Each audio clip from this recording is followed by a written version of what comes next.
Selamat sore saudari-saudaraku umat lingkungan Tarsisius yang dikasihi dan mengasihi Kristus. Berkah dalam Gusti. Sore ini adalah bulan katekese liturgi hari yang ke-14. Kita akan merenungkan Pelagianisme baru dan Gnostisisme baru. Mari kita mengawali tanda kemenangan Kristus. Dalam nama Bapa dan Putra dan Roh Kudus. Amin.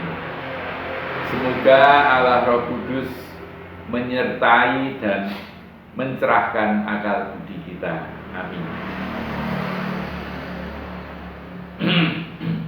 Santo Matias Rasul yang kita pestakan hari ini dipilih untuk menggenapi 12 rasul setelah kematian Yudas Iskariot. Ia terpilih dengan tugas jelas, yakni menggenapi jumlah ke-12 rasul yang melambangkan dasar umat Allah yang baru dan menjadi kebangkitan Kristus. Pertanyaannya, bagaimanakah kita masing-masing ambil bagian dalam tugas para rasul yang digantikan oleh para uskup untuk menjadi saksi kebangkitan Kristus pada zaman ini? Menarik sekali bahwa Paus Fransiskus menyebut dua bahaya besar dalam gereja masa kini. Melalui anjuran apostolik Gaudete et Exsultate, Sri Paus menyebut Gnostisisme baru dan Pelagianisme baru.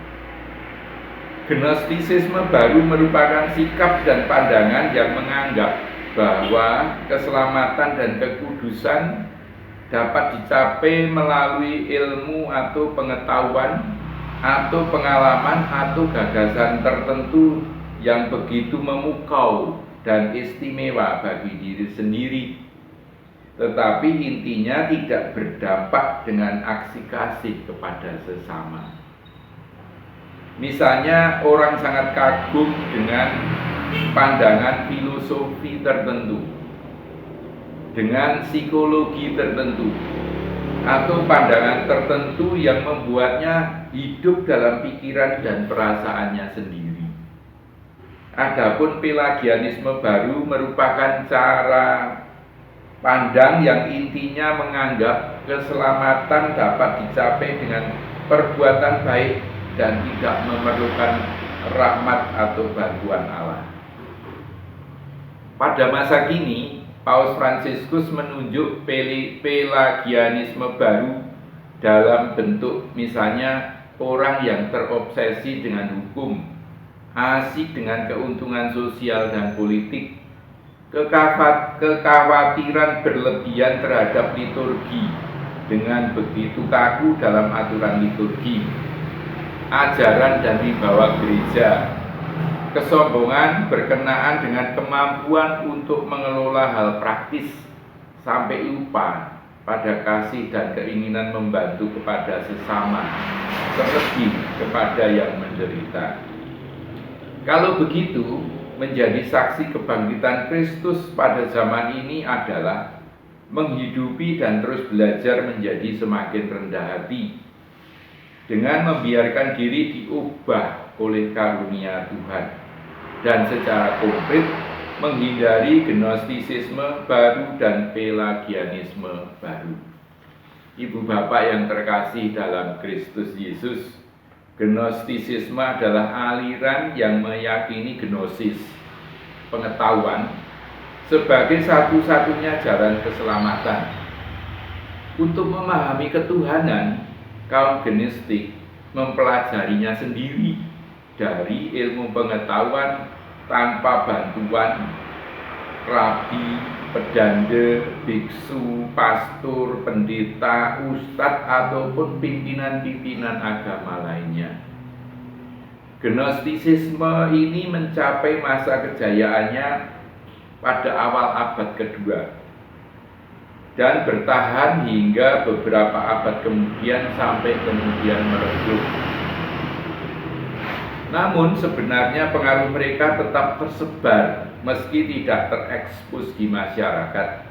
Hingga Bapak Paus Fransiskus menengarai bahwa akhir-akhir ini muncul lagi gnostisisme baru.